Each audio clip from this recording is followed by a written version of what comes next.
Hello, and welcome to the Great Revel. I'm your host, Bosseidon. I'm just a guy that likes to play Magic, more specifically Modern, even more specifically Modern Burn, but I honestly enjoy everything that's red. This podcast is going to be a little place where I talk about Modern in general from the point of view of a Burn player. So, results, decks, card choices. And I'll of course do this while also going in on the specifics of Burn, mostly sidebar things, but also play patterns and whatnot. So yeah, that's gonna be it. I decided to record this first introductory episode because I don't think that this would be a good place to start in an actual podcast episode, but I also wanted to actually explain what this podcast is going to be about, even though I didn't really do a great job at it. I think it was half decent. So yeah, that's going to be it. And I'd like to take this moment to maybe talk a little bit about Burn itself, because I think it's a very misunderstood deck. You know, people hear Burn and they think, ooh, ooga booga, caveman deck, hit face. And well, yeah, that's a big part of it. You know, I can't deny that Burn is a deck that wants to go fast most games and does it in a way that's hard to interact. I'm not gonna lie there. I will from time to time suck on Burn's chode, but well, now is gonna be one of those times. But I do think that Burn's a little bit more. I want to say complex than that, and you'll often hear players say that, yeah, Burn's easy to play, but it's actually hard to master. And that's because Burn, the easy to play is because it's a critical mass deck, right? You just play your cards, and since they all do the same thing, like pretty much every card reads deal 3 damage. Some read more, some read less, but it's pretty much the same thing. And yeah, it's very. If you give this deck to a new player, it doesn't even have to be a seasoned standard player that's trying to get into Modern. It can be like an actual new Magic player, and they'll get some wins. They'll get some wins because the deck is simple to understand. However, where I think that the deck gets harder to play, and the aforementioned hard to master comes from the deck has two properties, one of them which I think makes the deck hard to master. But the first one is consistency, which goes back to it being a critical mass deck, right? So the deck is just very consistent. You're always doing the same thing. And personally, I think that puts a lot of weight on your decisions as a player, because you know, if your deck has strong and weak cards, then you know, maybe drawing strong cards yields a better win rate. However, with Burn, since every card does the same, your decisions are what matters in your wins or losses. I said this a lot of times. I think that Burn punishes mistakes much more harshly than some other decks. And I think that the player decisions have so much weight on them that if you're consistently making wrong decisions with the deck, you're going to lose much more. I also think that the deck is very versatile because usually it's standing in the driver's seat. You know, you're attacking face, you're bolting face, you're tickling them where it hurts. But the deck can also put itself in a control role where you're just kind of slowly getting there while not letting your opponent play. And if you've ever played against prowess from the Burn point of view, you'll get what I mean. Or if you've played against Burn from the prowess point of view, which should be more common, yeah, you also know what I'm talking about. Like, your creatures are never gonna stick, and when a creature sticks and you don't deal lethal, you usually die on like the untap from the Burn player. So yeah, I think that versatility from the deck makes it quite hard to master. Because yeah, if you just go face all the time, your win rate's not going to be that amazing, because sometimes you need to respect what your opponent's doing. And that's honestly why I like Burn so much, this versatility, which gives the deck a lot of interaction, unlike what some people would say Burn is actually very interactive. Like you have tools to interact with your opponent. Arguably, they don't have many tools to interact with you unless they're playing shitty life gain spells. And I say shitty because other red decks like Prowess and Obosh don't really care about life gain. And people usually clam together these three, and they get the short end of the deal when playing against Prowess and Obosh because they're like, oh, I'm gonna gain 5 life, and then the Prowess player says, cool, I'm gonna swing for 15 in one turn. And the guy that has life gain says, that deck's really busted, instead of just playing removal. But that's beyond the point. So I was saying that Burn is very versatile and very interactive, which is why I love the deck. That and consistency. I love the consistency of the deck. Like, as weird as this sounds, the thing that I like least about Magic is the variance. So, which is a weird thing to say because, I think that variance is something that's less present than a lot of players make it out to be, but I also think that it's there, right? You can't deny that the variance is there. So yeah, and I think that I think that Burn is often misunderstood because people just think it's a go face deck, but that usually leads to a weird problem, which is people claiming that Burn should play X or Y card, which is honestly, it can honestly be detrimental because sometimes people will just say, "Oh, Burn should play Light Up the Stage," or my favorite, Burn should play Mishra's Bauble because it's really good with Luris. And let me tell you what the most important metric is for Burn. And it's not card advantage. It's not I don't know. It's definitely not card advantage. It's actually damage per mana available, and that's a weird metric to talk about. But let me break it down. So what I call damage per mana available is think about the mana that you have available. So turn 1 you have 1 mana available, turn 2 you have 2, turn 3 you have 3, and then from there on out you should always have 3. If you have 4, then maybe you've hit 1 too many lands, but that goes beyond the point here. What you want is that each mana you have available, and notice that I'm saying available and not spent, because if you're not spending mana, then you're already doing something wrong. You want to be spending your mana every turn. Ideally, you spend all your mana every turn. So that means that every time you tap a land, you should be dealing about 3 damage. Sometimes Guides and Swift Spears deal more. Sometimes because of Boros Charm you deal less, and Skullcrack and Lightning Helix, and sometimes because of Eidolon you deal less or more, depending on the matchup and how the game's playing out.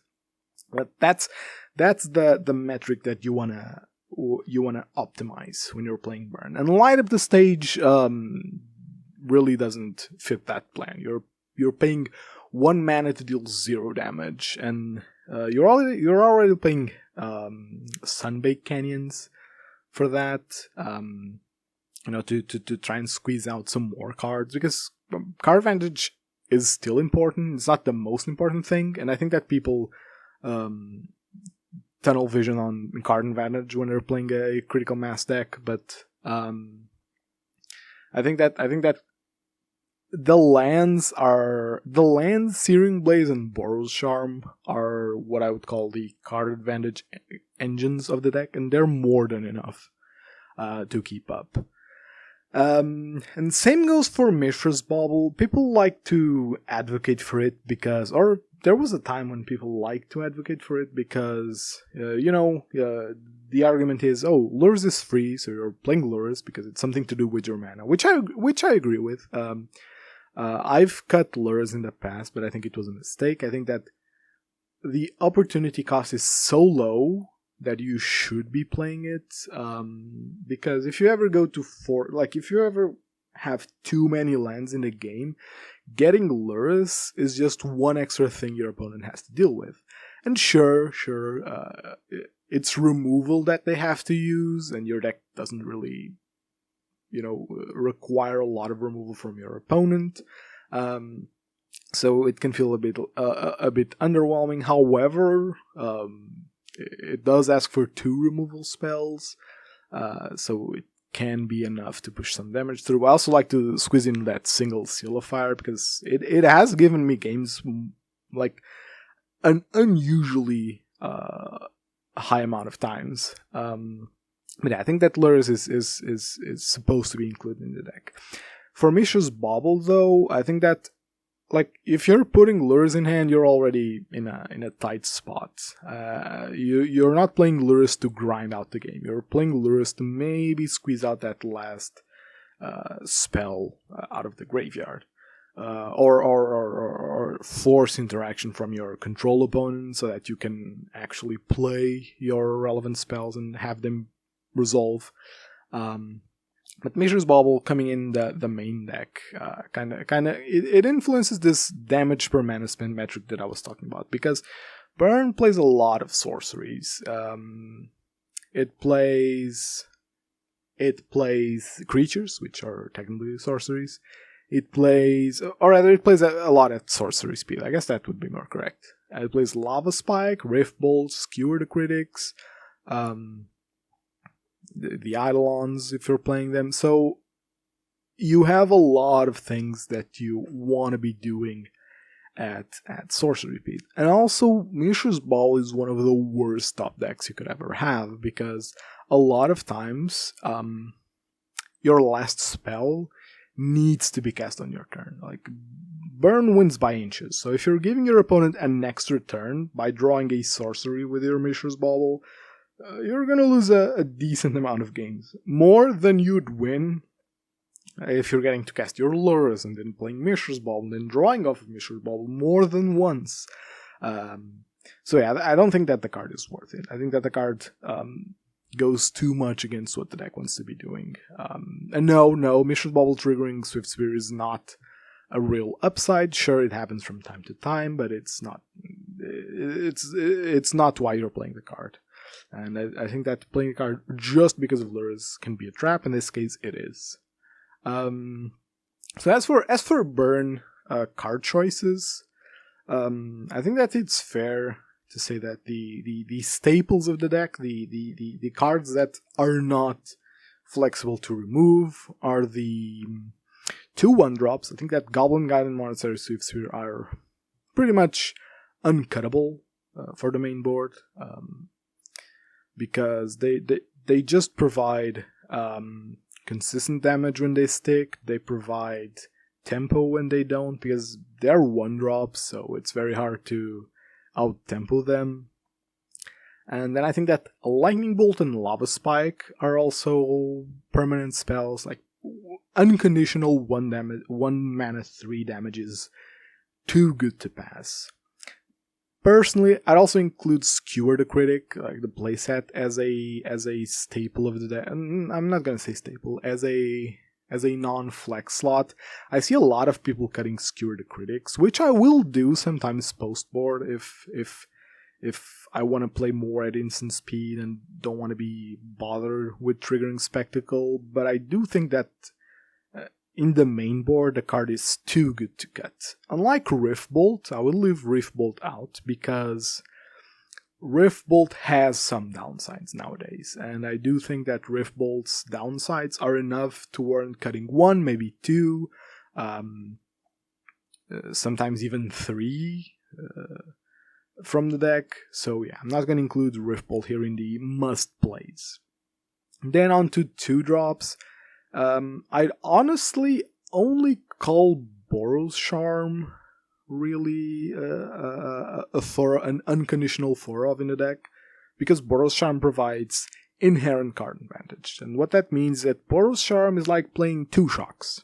To the face, sure, but it's like playing 2 shocks. So when you draw Boros Charm, you're actually drawing 2 shocks, and a single shock isn't amazing, but 2 of them it's a bit better. Like for every shock you draw a second one. That's pretty good. And honestly, the card's other modes are quite relevant, and the indestructible mode right now is really relevant because Path to Exile is pretty much gone from the meta. So against Fatal Push and Abrupt Decay, sometimes saving your creatures is very valuable. Notice that I didn't include Eidolon because Eidolon has some metas where it isn't great. For example, I think that right now Eidolon of the Great Revel isn't really great, which is kind of ironic because I named this podcast after that card. It's easily top 3 cards for me. Maybe even top 2. Like Lightning Bolt, Eidolon of the Great Revel, and Goblin Guide are my top 3 favorite cards. And I think that's pretty uncontested. But right now I'm not playing it because I do think that the card does not offer enough for a couple of reasons. First of all, and I know that this argument is a bit of a fallacy to use, but Eidolon dies to removal. What I mean by that is it's not that it dies to removal. I mean to say that right now people are playing a lot of removal because Prowess is very good. Heliod requires removal to beat, so people are just playing a lot of removal. And Eidolon is good when it sticks. I mean that's pretty much always true. The cool thing about Eidolon is that even when it doesn't stick, it still makes him use a removal spell and still deals damage to them, which is pretty cool. But I think that the good thing about Eidolon is that when it sticks, it gets to attack.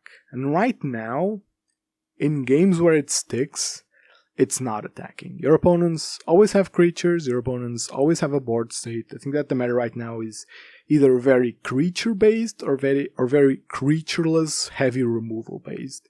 And Eidolon was falling short for me every time I saw it. So I decided to cut it, and I'm honestly a bit sad by how well I've been doing because I do think that the card right now isn't great. The other 2 drops that see play but are, in my opinion, cuttable in specific metas is Lightning Helix. I think that Lightning Helix gives... you're playing 2 colors, you're playing Eidolon sometimes, you're playing Canopies, a lot of them, like at least 4, sometimes 5. So Lightning Helix provides some life back so that you can always win races, and although I think that the card is cuttable in specific metas, I still always like to play at least 3. Especially since Prowess has been like a deck for so long. And same goes for Searing Blaze. Searing Blaze can have metas where it's not great. Like if the creatures that you want to kill are like Dryad, Vodnot Seer, Death's Shadow, then Searing Blaze isn't good. It doesn't kill any of them. But like in a vacuum, its inherent card advantage, it's 2 bolts in one, where one of the bolts is pointed at a player, or a planeswalker, that's actually relevant, and the other part is pointed at a creature. So it's inherent card advantage, and the card is really good.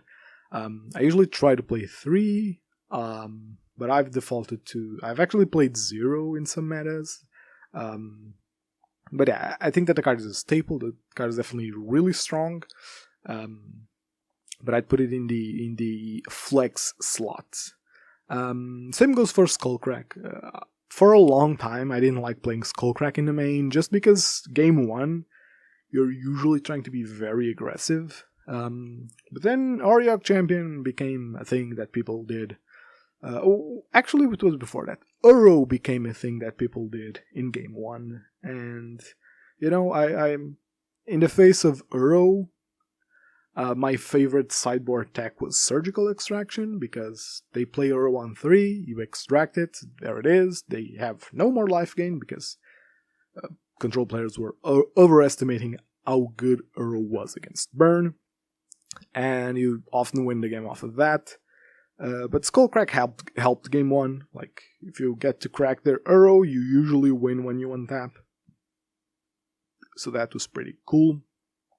Then after Uro, Oriok Champion was still very relevant, so I kept the Skullcracks in, and honestly I think they're quite good in game 1s right now, because they do the job. They're a lightning strike when your opponent isn't trying to gain life, but killing those annoying cards game 1 has been, I think, relevant enough to warrant playing Skullcrack. And that's it for 2-drops. Then I've already talked about how I don't think that Riftbolt is a 100% for of inclusion. Now let's look at sideboard slots.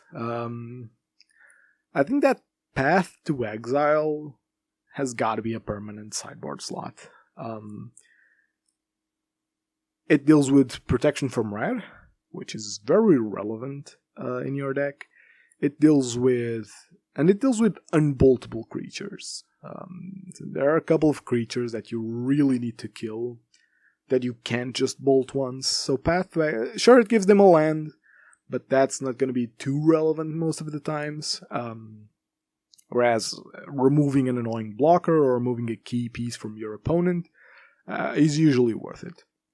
Also, because it is an instant, what you do is usually remove the creature on your opponent's turn and then untap for the win. Like, you're going to lose, you kill their creature not to lose, and then you untap and you win. So the land doesn't even matter most of the times. I also think that Roiling Vortex is pretty hard to not include nowadays, because it gives Burn the ability to play a slower game. And if you resolve Vortex against mid-range or control, you're typically in a good spot. Sure, against mid-range it has the downside of killing you slowly, and if mid-range if mid-range had a strong opener, then Vortex might end up killing you, but I still think the card's worth it. The card's very good, and the anti-life gain attached to it is really amazing. So the ping and the anti-life gain are really cool, and that little bit, that little line of text that says that it deals 5 damage if no mana was spent to cast a spell is really amazing. It hits some relevant stuff. It hits Mishra's Bauble, which I think is quite amazing, because Mishra's Bauble's really played. A lot of people are playing Mishra's Bauble. It also hits Lava Darts, which I don't think is relevant because I personally don't like bringing Vortex in against Lava Dart decks, but it still hits them. But it also hits It also hits Cascade, and Bloodbraid Elf decks can be a problem. So this hitting those is quite cool, and it's pretty much been confirmed that Shardless Agent is gonna be coming into the format, so the Vortex is also gonna be relevant there, so that's pretty cool. And I think that these 2 cards are the only real mainstays in the sideboard. I've actually cut Vortex before from sideboards, but that might not have been correct. Then you have the Graveyard Hate slot, which I think it's kind of cuttable right now. The meta isn't really graveyard dependent. Even with Lurrus, I don't think that the meta is graveyard dependent. Rest in Peace is a very solid choice because it hits everything. But if this is something that I've debated with other Burn players a lot, but I do think that if your main goal is to beat Dredge, you shouldn't be playing Rest in Peace, because Rest in Peace costs 2 mana, so it can come in too late. It's like Dredge players are equipped to deal with Rest in Peace in a tempo positive way. So you're on 2 mana, you play Rest in Peace, they kill it with Nature's Claim, they untap, they play Cathartic Reunion, and you lose. So yeah, I think that the fact that Rest in Peace isn't like a complete silver bullet against them makes it not the best choice. Personally, and this might have changed with Strixhaven because they did get some more life gain in their deck, but my go-to to beat Dredge, and this is to beat Dredge specifically, but my go-to is Surgical Extraction. Because, first of all, Surgical Extraction is free. So, no tempo lost from you. You can keep being in the aggressor seat. And you only really care about one card in their graveyard, which is Creeping Chill. So hitting Creeping Chill with Surgical typically puts you ahead. So yeah, I think that it yields better results just because you're not playing that cat and mouse game where you have an answer, but they have an answer for your answer, so you just lose, or if they don't, you just win. Surgical's always there, and you get to play your plan A unhindered, so you just be aggressive. If they manage to get chills into the graveyard, you just take them away, and you're still in a leading position. So yeah. But Rest in Peace overall is a very strong card. Don't disregard that. I think that Rest in Peace should be the go-to graveyard hate card if you're trying to deal with miscellaneous graveyard strategies. But if Dredge is your only concern, go for Surgical. Artifact hate. Smash Smithereens was a true soldier for a long time because it deals damage, which is very much in flavor for Burn. I think that Wear and Tear had too many misses. Playing Wear and Tear instead of Smash Smithereens, the upside is you'll sometimes hit relevant enchantments, mostly Dryad, but I don't think that the card was worth it. And Abrade was kind of in that same space where it was very good, almost worth it because it hits either creatures or artifacts. And every deck nowadays where you want to hit artifacts, you also want to hit creatures. So I'm talking about Abrade. Be it Stoneforge decks where they play tons of creatures and you want your cards to be live, be it Eldrazi-tron where they play Chalice of the Void, which you need to respect, but they also play tons of creatures which are very annoying, or be it Amulet, because a Braid kind of deal can give your creatures a space to get through, but also killing Amulets is relevant. That's where Rip Apart comes in. Rip Apart does it all. It's like they picked up Wear and Tear, they picked up Abrade, and they smooshed them together. So it's an Abrade that also hits walkers. That's already a plus. But it also destroys enchantments, which is a big plus, because a Rip Apart against Amulet Titan is really good.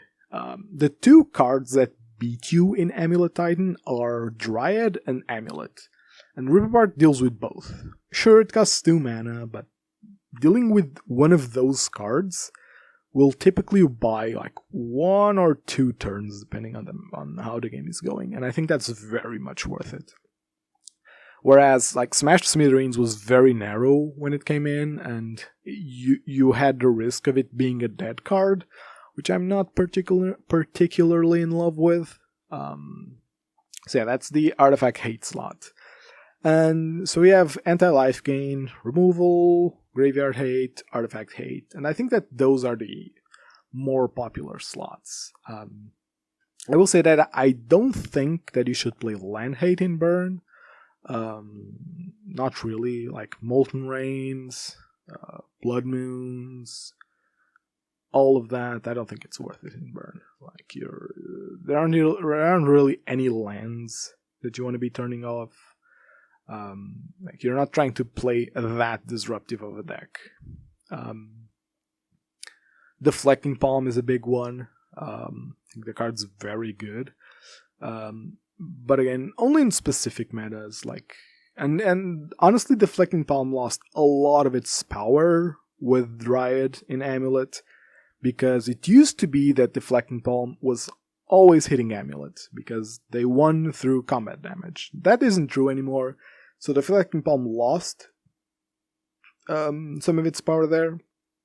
I think it also lost some of its power against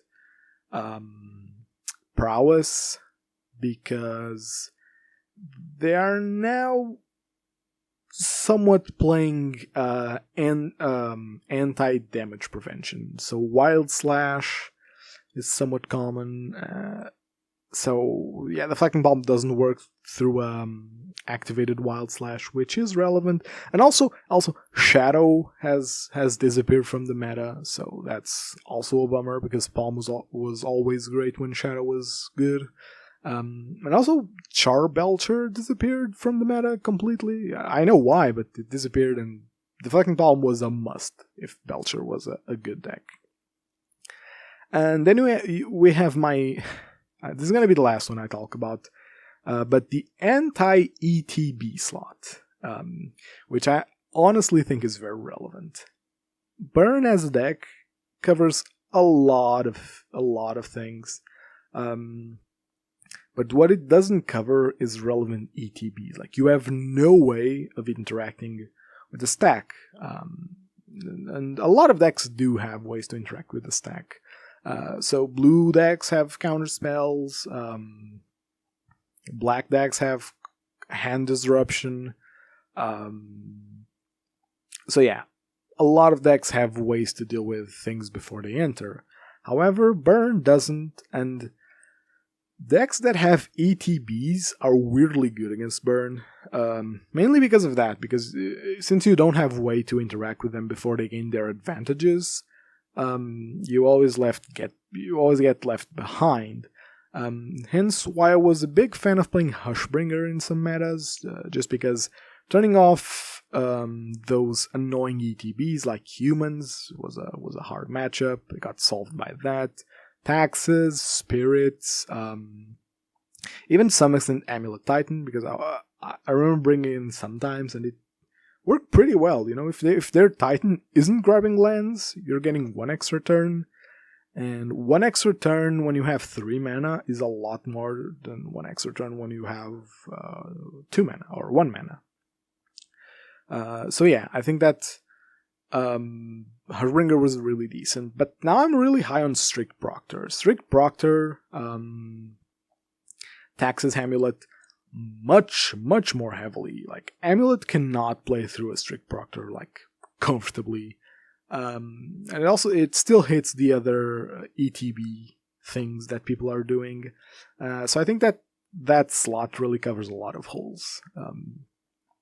Okay, so there are other cards that you can be playing in sideboards, but they're a little bit more niche, or which is more likely, I'm just not remembering them. But yeah, so again, this podcast is going to be about Modern from the point of view of a Burn player. Hope you enjoyed this one. This was a little introductory episode. I have no clue how I'm going to organize future episodes, but I guess we'll figure it out together. Thank you very much for listening in, and see you next time.